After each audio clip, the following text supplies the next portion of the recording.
Next live, man. Shout out Up Next Live. Shout out Up Next Live. Gang, it's the big step of the well-known flexer here with Up Next Live. It's Up Next Live. Your girl Brittany, ELYSE, my dog DJ MK, and we are tapped inside the BEACHAM studio. Shout out Martell. We're gonna definitely make the statement today, and we got our girl tapping in, MKXYZ.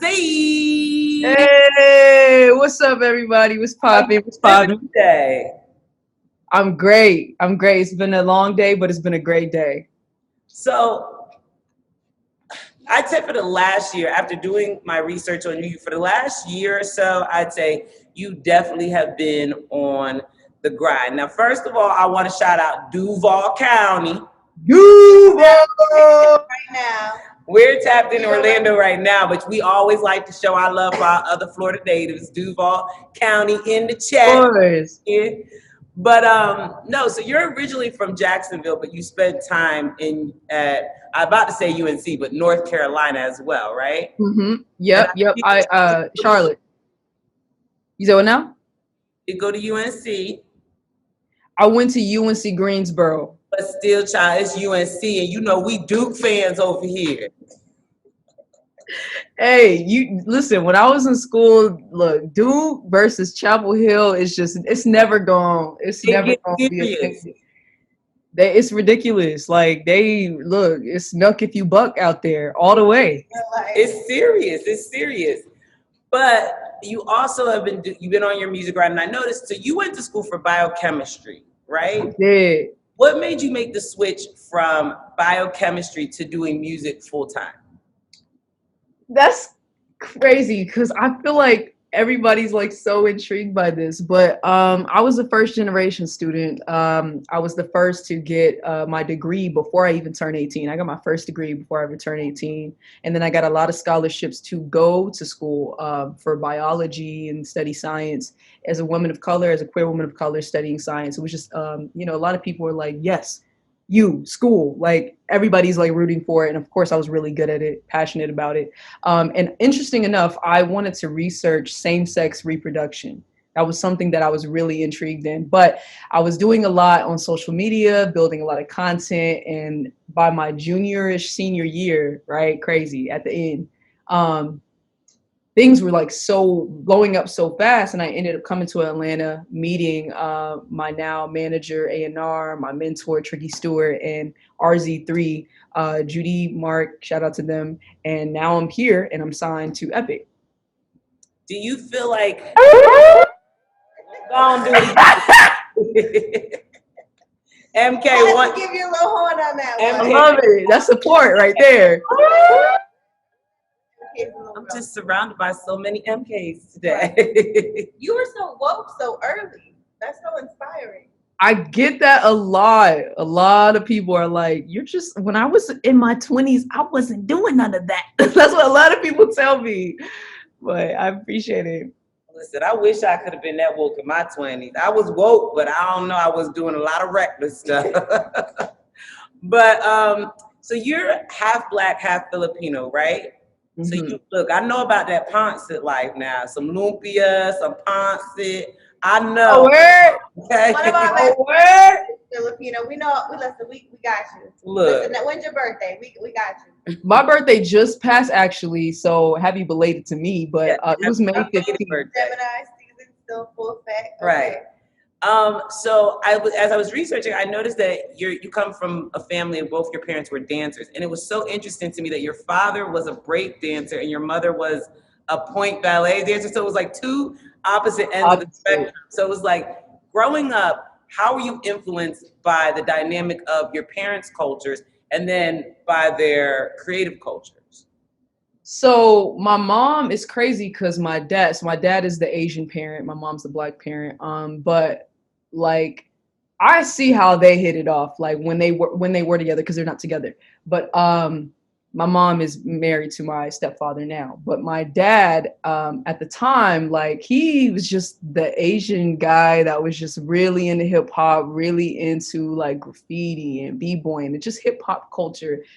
at its truest form. So I learned a lot about it through him, and of course through my mom. But my mom was on the R&B. She's on the Toni Braxton and the Anita Baker, Sade.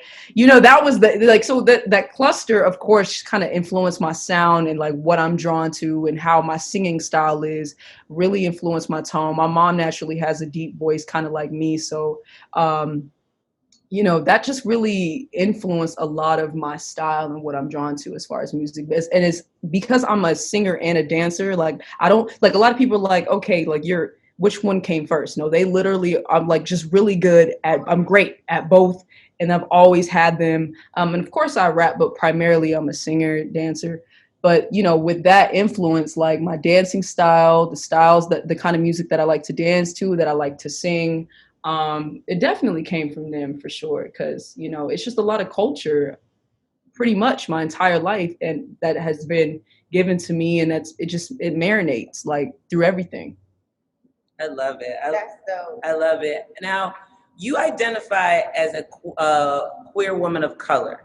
Can you explain to the people what that means? Because it seems as though you identify with who you were or are very early on in the game. You came out at the age of 14, and then you dropped the Expectations EP at the age of 15. So can you talk to the people about what it means to be a queer woman of color?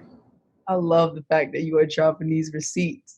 I love it. Come on, I appreciate we do our research. Okay, period. That's what's up. Like, I love that. Nah, like, oh, I'm blushing. I feel honored. Yeah, so I came out early. Child, that was an experience. It's an everyday experience because people. Don't I know it? Look. Hey, I know it, child. Okay, then we right here with it. We right here with it. But honestly, because I'm also going to tie this into it. When I stepped into artistry fully, when I stepped into adulthood for me in the chapter that I wanted to, I'm like, okay, this is going to be the official chapter where I am everything that I say I am, that I do, how I want to show up, whatever the case may be. And that's when the XYZ was born. So for a lot of people who aren't necessarily clear on what is that, like, what are these letters that you know, it's actually, you know, very sentimental to me because I feel like through expectations, through even every, just all the adversity that I experienced, I felt like I was trying to, like, everybody was like, what are you? Because you really give me stud energy when I meet you, but online you look real girly, but you do this and you do that, but your voice is real deep. So like, are you a boy? Are you a girl? Are you trans? Are you all these different things? Like, are you more Black? Or are you more Asian? And I was like, but honest, all these boxes, even being policed within the queer community, like the LGBT community, just don't apply to me. And I feel like I want to show ownership in who I am, but also it's coming from me. It's not language that was given to me. It's everything that I am. And that's when the XYZ was born. So being openly queer is my XYZ journey. Like somebody asked me earlier, they were like, we were talking about, Pride and how it's Pride Month. And I was like, it's the XYZ future because I'm not being policed and boxed in anymore.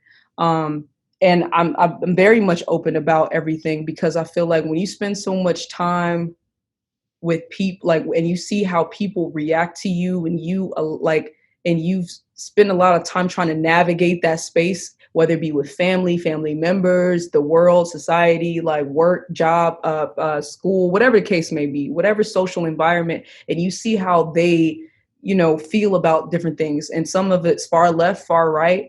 You just say, you know what? Nah, like, I'm just going to be unapologetically myself from here on out. And this is what the hell it is. And it's the XYZ for me. And that was the birth of that. And that's what it came to. So it's the unknown variable. It's the parts of myself that I can't define, and it's ever changing. It's like who you are, who you say you are, not somebody else telling you what you are. I love that. And just based off of what you said, it's almost like now me and you are in two separate generations. But when I came out, it was very difficult for me to even fully come out, to the point where sometimes people were like, well, is she gay? Is she not? She likes wearing dresses? And sometimes she puts on makeup. Then she's like a tomboy. And I relate to that. But I think because I also like fashion. Right. I love fashion. So right. But I think for having somebody like you as a role model to openly speak about it, it gives kids younger than you to know that it's okay. Because for me, it was like almost I'm like closeted, and then college comes, typical college. College comes, and it's like, oh, okay, well now I'm ready. I don't really care what nobody else thinks. Facts. You as a young adolescent, you were like, adolescent, I don't care. I'm gonna do what I want to do. And I think that helps break those barriers and those molds and those connotations that people put around the type of life that somebody from the LGBTQ community lives. And I love that you're so open about it and are able to talk and educate other people about it. So I definitely got to give her a few queer beers.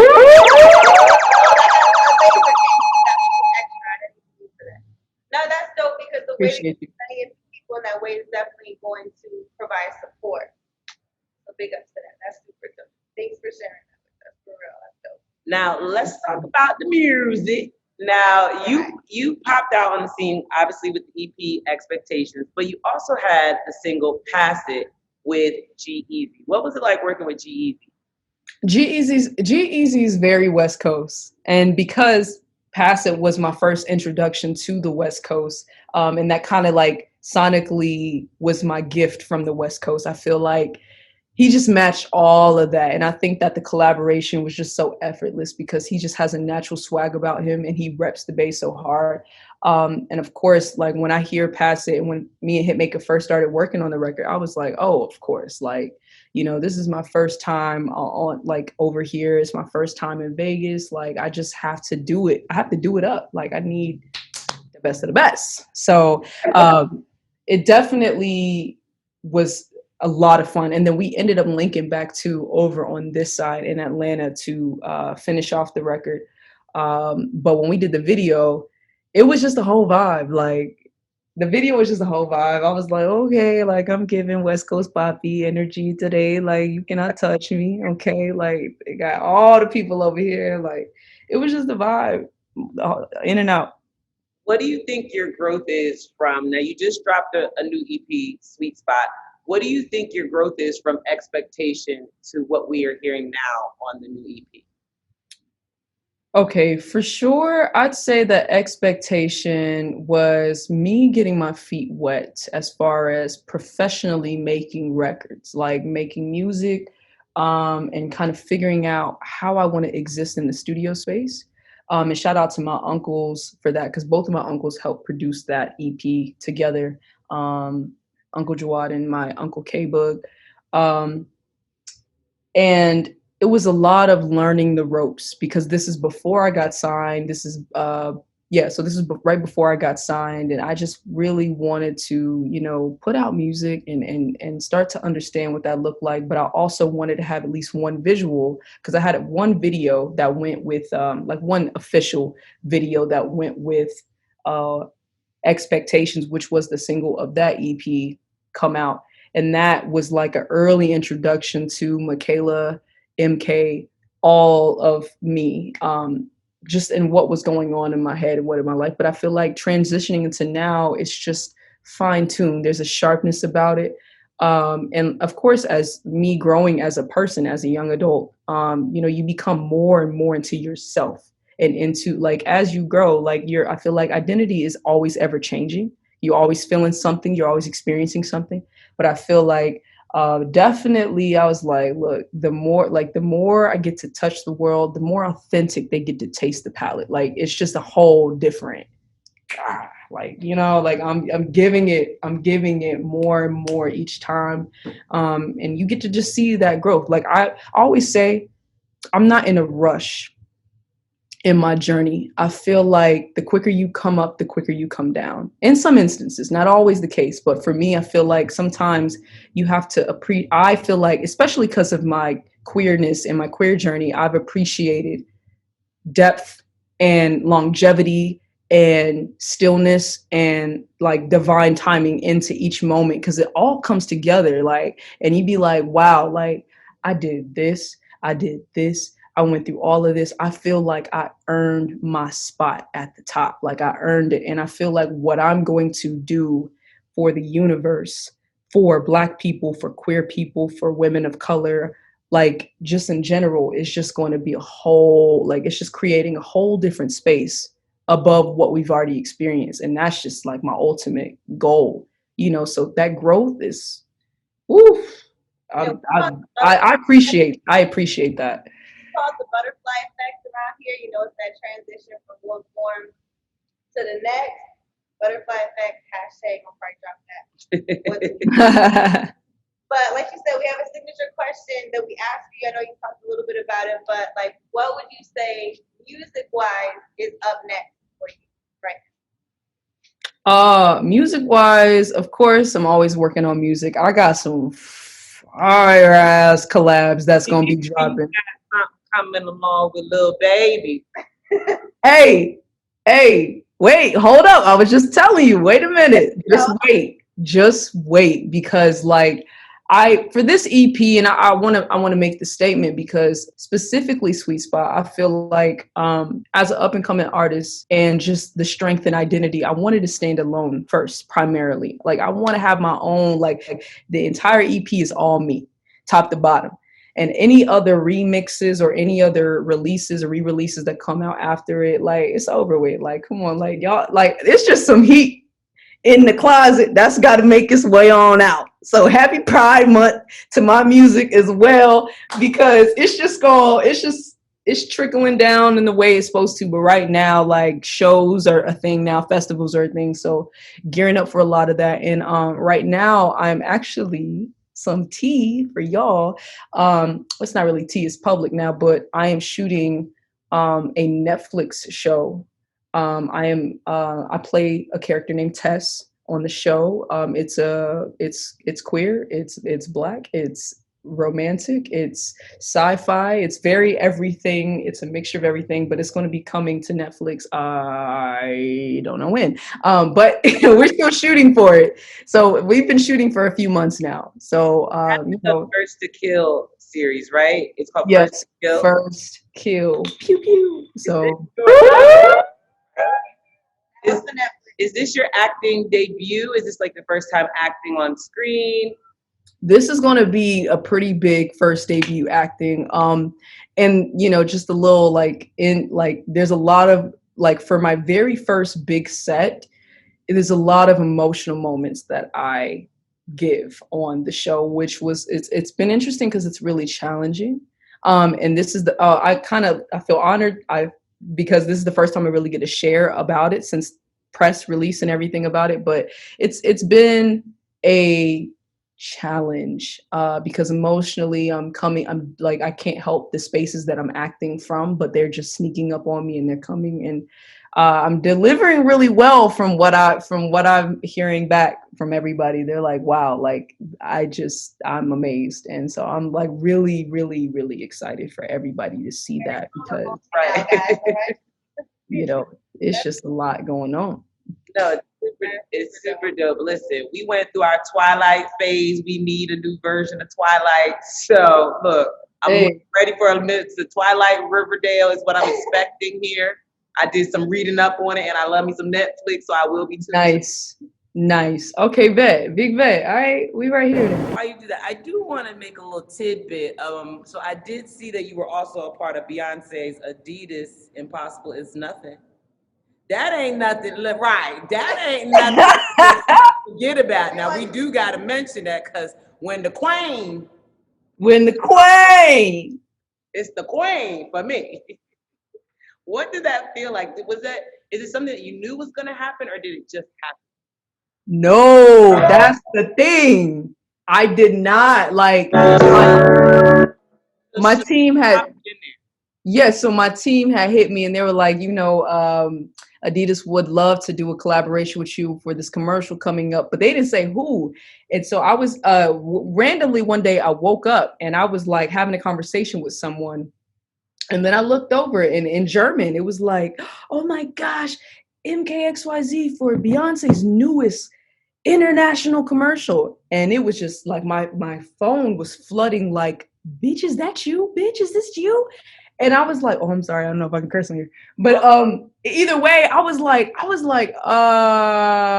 so I called my team and then I called my mom and my mom's crying and I'm crying. My team is like gagging because it came on for SNL, it came on for the Oscars, like it's been everywhere circulating.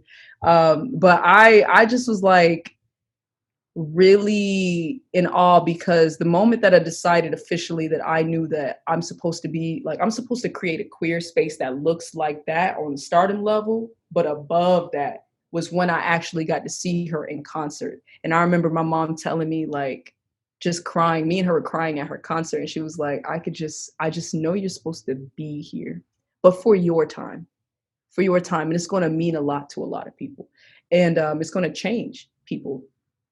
So to like have that moment and in the, I don't know if you guys were able to watch the commercial, but if you get the chance, in the commercial, she starts as showing her evolution from her being a baby to her being on an arena stage.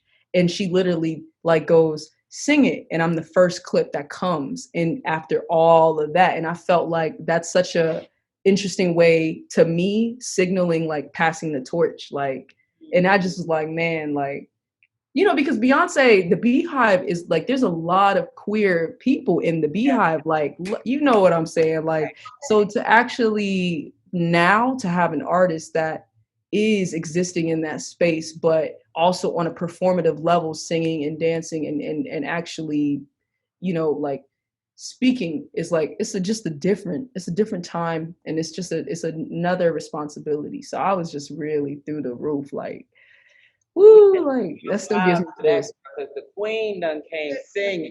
That's what you gotta call Beyonce is the queen. Right. And she done slid her in there, child. On a slight. You know that? On a slight flex. Right, in German. We know how to speak German to death. Okay, ich liebe dich. Right. I'm not doing this with you. We one time and for the one time right now. No, we definitely want to thank you for tapping in with us today. If you are ever in Orlando, don't be afraid to pop up on us right here at the BEACHAM nightclub. It gets busy Friday and Saturday. Hey. Around. We outside. Okay, BEACHAM. We at the BEACHAM with it. Okay, bet. I no, but I plan us soon too Oh, yeah, as that's well. bad. We'll be back. We'll be back. yeah, don't you slide through here without hitting me up. That's a fact. MK to the MK. I won't forget. Okay. Okay. No, I definitely